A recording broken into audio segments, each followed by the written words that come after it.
I like that. L- Living well is the best amends. Before I get into what I planned to talk about, I wanted to welcome everybody. We have several new folks here tonight, so I want to say welcome to Saturday Night Live. Saturday Night Live is about recovery. You say that every week. Yes, I do, because we need to.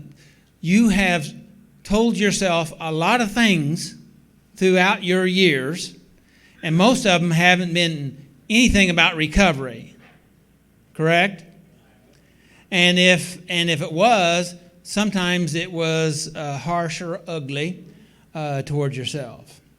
But I just want you to know Saturday night is about recovery, to help you to recover in life, in any areas of life. And we're talking about the steps.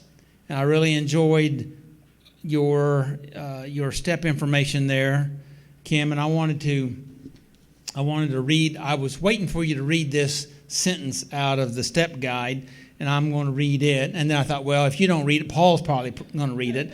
And so, to my knowledge, you guys didn't hit this sentence, so I am going to read it. And this is off of page 71. And by the way, the step 8 that we're going over is about we've made a list of all people we have harmed and become willing to make amends to them all. Willing to make amends.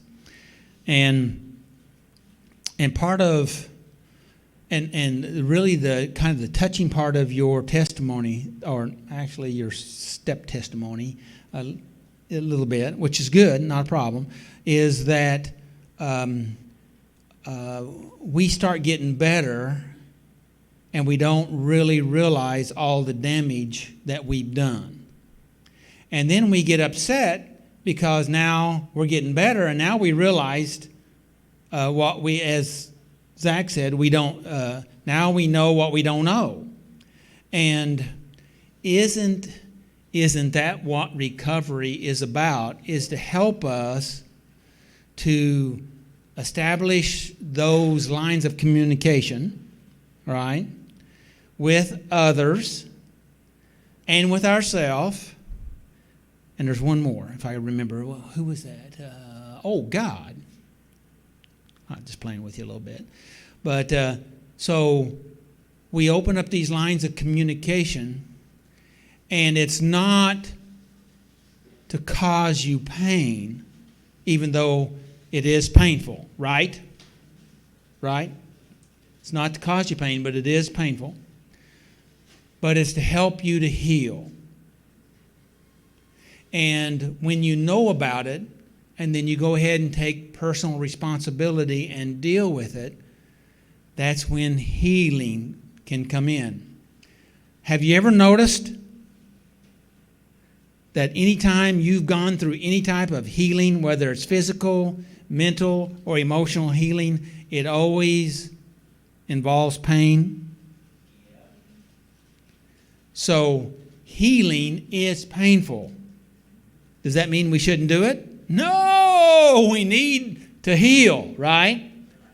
So that means we have to be willing to embrace that pain to go ahead and resolve the stuff that's inside of us that has been eating us up. And these relationship issues that you were talking about had a effect in your life, in your relationships, and you weren't even aware of it. But you'd gotten better, and evidently some good things have evolved, and now you're in a whole different place. Yes, you're still having to resolve that, but that's when the healing comes in. Does that make sense? So you say, well, I thought this was all going to make all the pain go away. I don't know where you got that story. The thing of it is that if you stay in the life that you've been and you denied reality, you're going to have a nihilistic suffering pain. You know what that means? Has no meaning or purpose to it. Nihilistic. Okay? Does that make sense? You're going to have it, and it's not going to be good. Let's put it that way. It's going to be bad. Well, you already know that because you've already experienced some of that, right? Am I telling the truth? Yeah. Okay, so what we have to do is we have to be willing to resolve our stuff, and we have to be willing to deal with our pain so that we can have healing in our life. Does that make sense? So let me read this sentence. This is off of page 71 out of the Step Guide. Unless we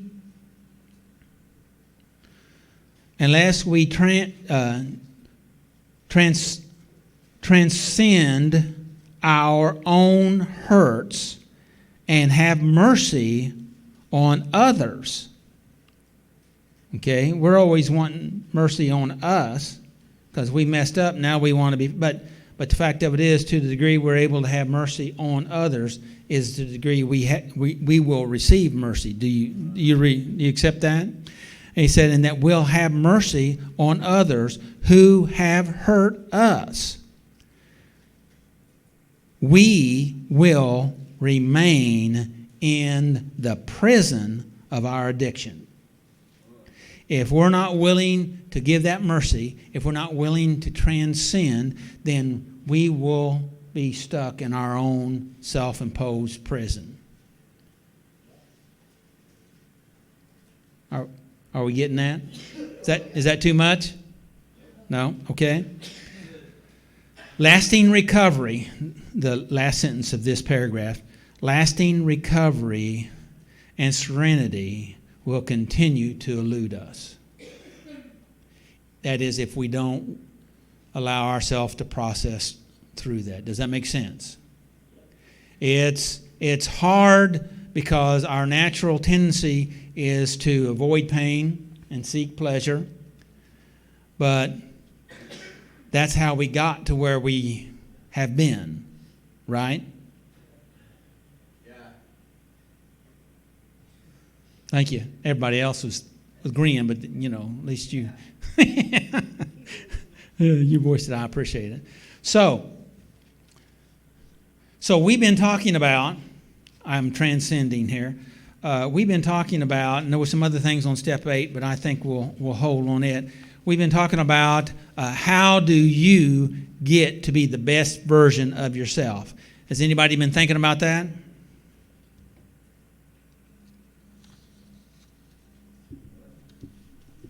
No? Yes? Okay. I'm looking to see what time I'm supposed to be at. Okay, I got plenty of time here.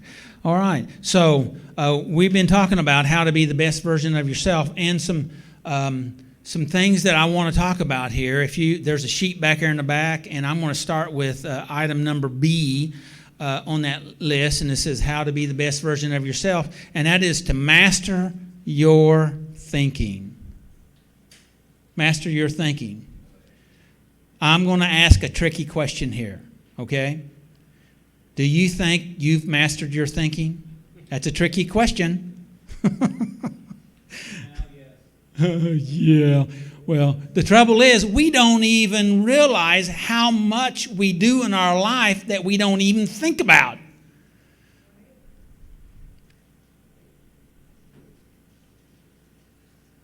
Oh, yeah? Yeah, I said it. Can you back that up? Well, I don't have to. I can just say neuroscience says that 90% of what you do, you operate off of autopilot. Unconscious thought runs you, and you think that you made the decision. Well, you may have made the decision weeks, months, years, decades ago, and now you don't even have to think about it. You just end up doing it.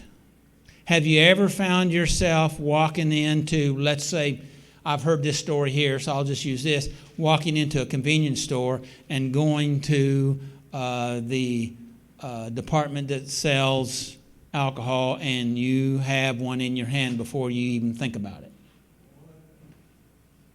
Have you ever noticed that? Have you ever found yourself, for some unknown reason, there was a bag of dope laying right there in front of you and you picked it up and looked around to make sure nobody saw you?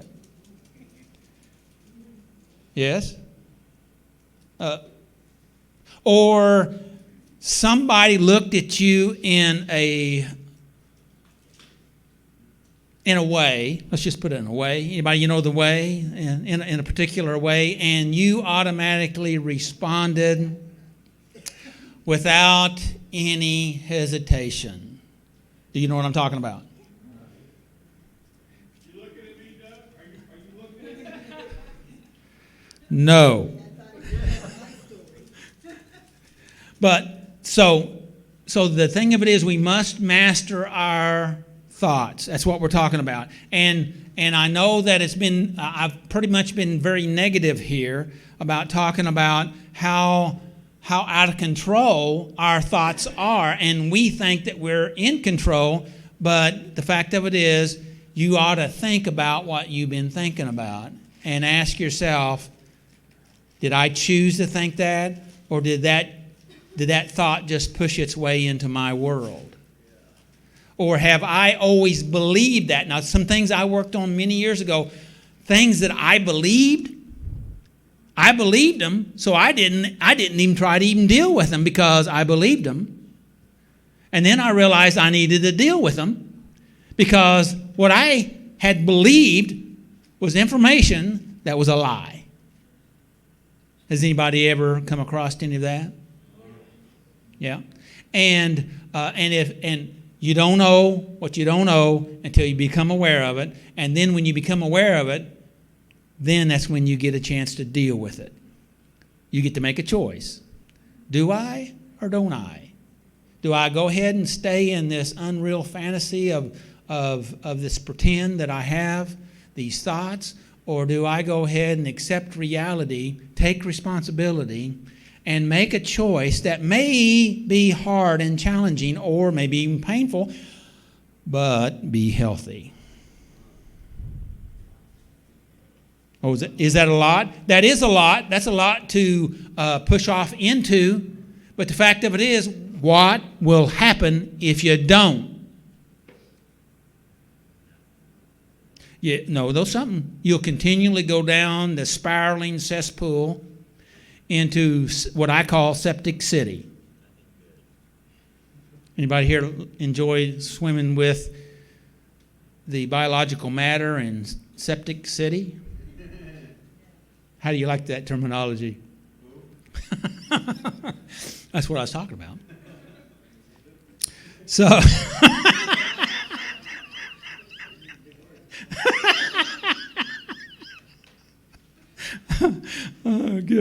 good. So what we need to do is we need to recognize our thinking, and we need to begin to shift our thinking, and it's hard. It's hard. There's been times I've driven down the road and I just screamed and said, I just would like to be able to take all this and rip it out of myself.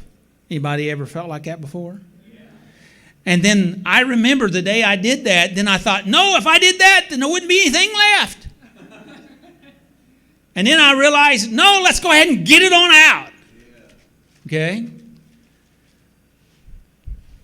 But the trouble is, oftentimes through our life, because the unconscious doesn't evaluate things. It just gobbles it up. It just takes it. It's your conscious mind that determines whether it's healthy or unhealthy, right or if it's wrong. We make those decisions. And if we check it, anybody familiar with the old check it, right? I'm trying to catch it. There you go. Catch it, check it, and then change it. Okay? And that's what I'm talking about here in our thoughts. So here we are. We have these thoughts, and then we have this kind of, hope you don't mind this terminology, but perverse, or how about bad? That's a little, just playing. And so this bad way of thinking that we think that everybody ought to think like us, or they should think the way that we think that we should think. All right? Or they should do, not the way that they should do the way that I ought to do, but I don't do, but they should do it anyway. And we work off that. And when we do that, that really stirs up a lot of internal negative feelings, right? Like anger, rage, hostility. Anybody know what I'm talking about? And then when you go into that, then you get overwhelmed. And then when you get overwhelmed, then you go into then you'll, without thinking, you'll fall into your unhealthy coping mechanism. Using, abusing, all those. You know what I'm talking about. So here we are. So I'm talking about being rational in your thinking. Now, that shouldn't be any new information for anybody. And you say, well, I don't know how to be that way. And I say this. Listen closely. If you miss everything else I said, you do know what the truth is. And the truth is rational. Even though you tell yourself you don't. But if you really, really, really, really ask yourself, and you're willing to think deeply, you will come to the truth. And you know it. Why? Because it's your truth, not my truth or anybody else's truth, because you know the truth. How can I be so bold to say that? It's because the Scripture says that He will lead you and guide you into that truth. He's already put it in us. Well, if that's so, how come I don't know it? Well, it's because most of the time you didn't. Well, oftentimes we recognize it, but we say no to it, and we do what we want to do. You know what I'm talking about? Hello? Did I just describe your life? And there's a scripture that talks about searing your consciousness with a hot iron. In other words, you can say no and toughen up and harden up so much that it kind of builds up this callus or scar tissue. So you're not as easily touched. So oftentimes we do that to ourselves. I know I'm getting real deep here, but so then when we decide, wait a minute, how's this working for me? Well, it's not working very well. So what I need to do is I have to do some mental, emotional surgery on my scar tissue. You know what I'm talking about? Anybody here have any scars that didn't have any feeling in it? Yeah. A lot of times we'll have scars that were hurt for a long time, but then we have some scars that just basically, you're touching it, but there's no feeling there, right? And so that's what we do to ourselves with using different methods of substance abuse or behaviors. We layer on these layers. We're just going to use the same terminology, scar tissue, right? To try to make ourselves feel better. And I want you to feel better, but the trouble is, if you continually do things to really damage your life, where is that going to take us? Right? It's something to think about. So here we are. We have to be willing to think differently. And that's what the 12 steps are about. That's what asking these questions are about. How many times, Paul was talking about being stuck on step 2, how many times have people told me that, well, I don't need to do the steps because I read the Bible. Well, I'm glad you read the Bible.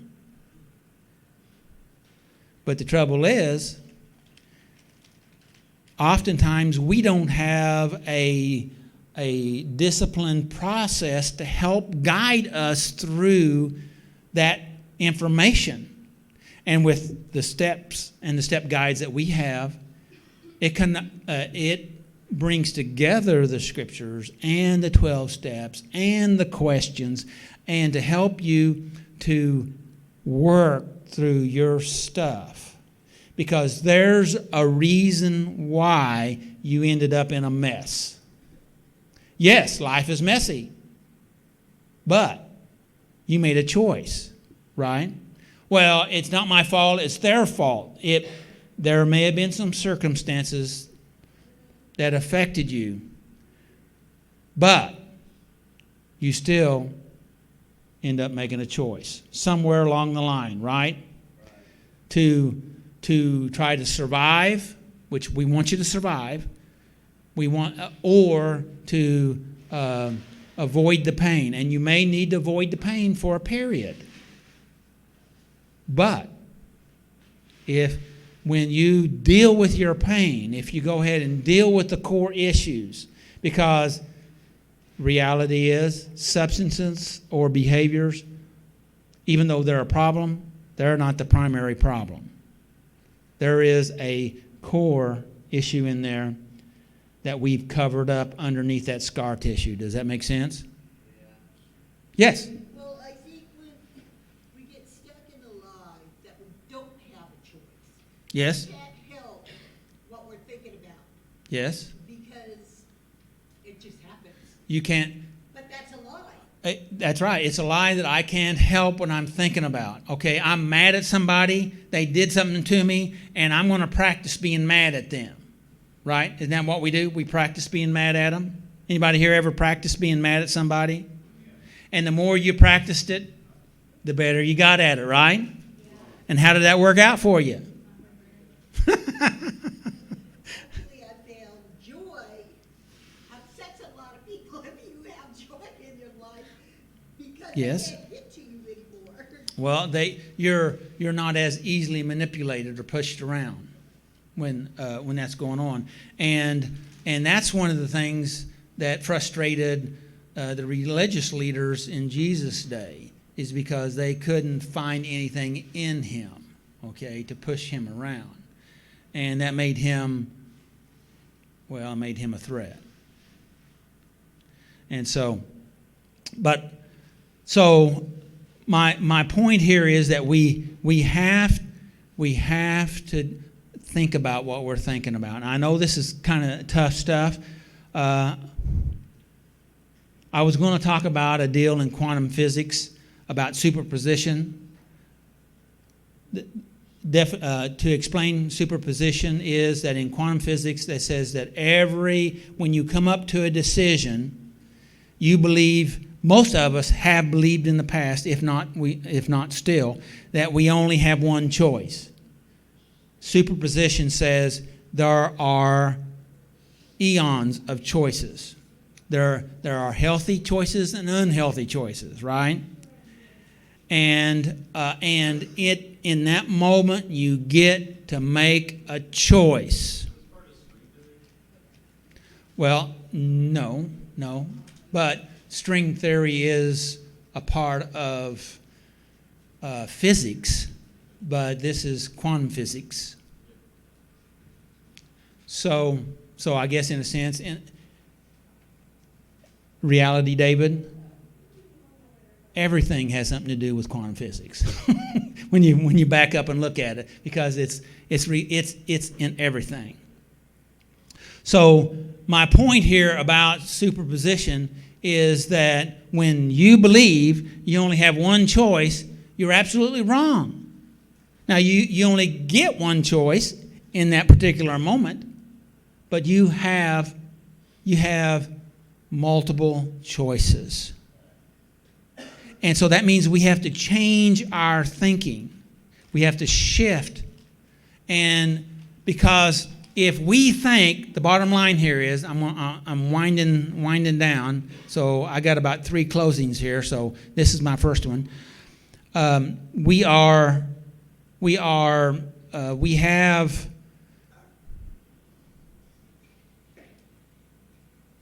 something was going on over there. We have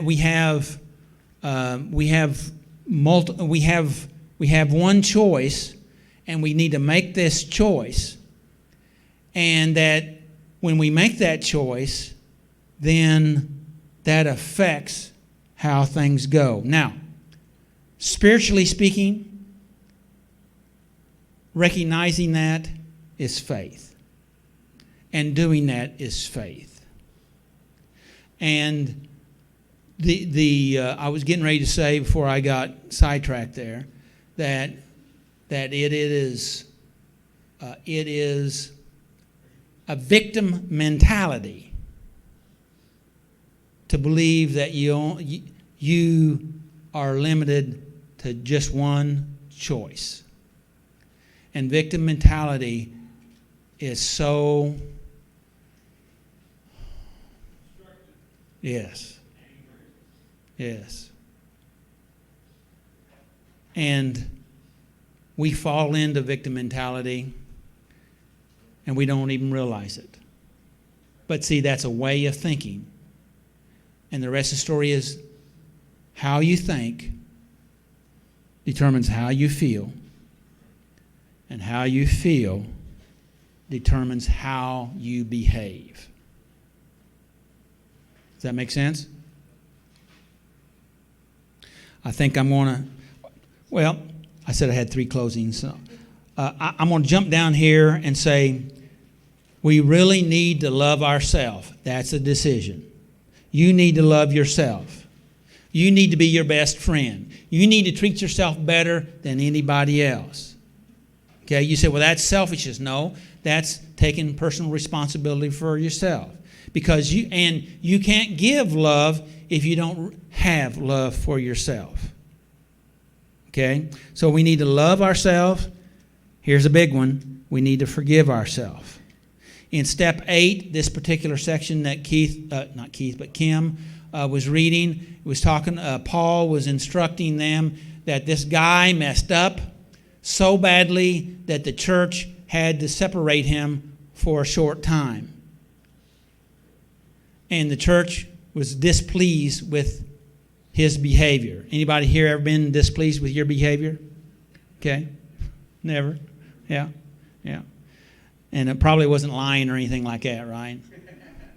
And so Paul said that you need not to approve of what he did, but you need to love the individual. Because if you don't, then he could get overly discouraged. That's the reason why in the opening when Debbie was reading it is that we accept everybody here. We may not accept your stuff, but we accept you because we love you, you're important to us, and I think, and I believe that we believe that we're better with you than without you.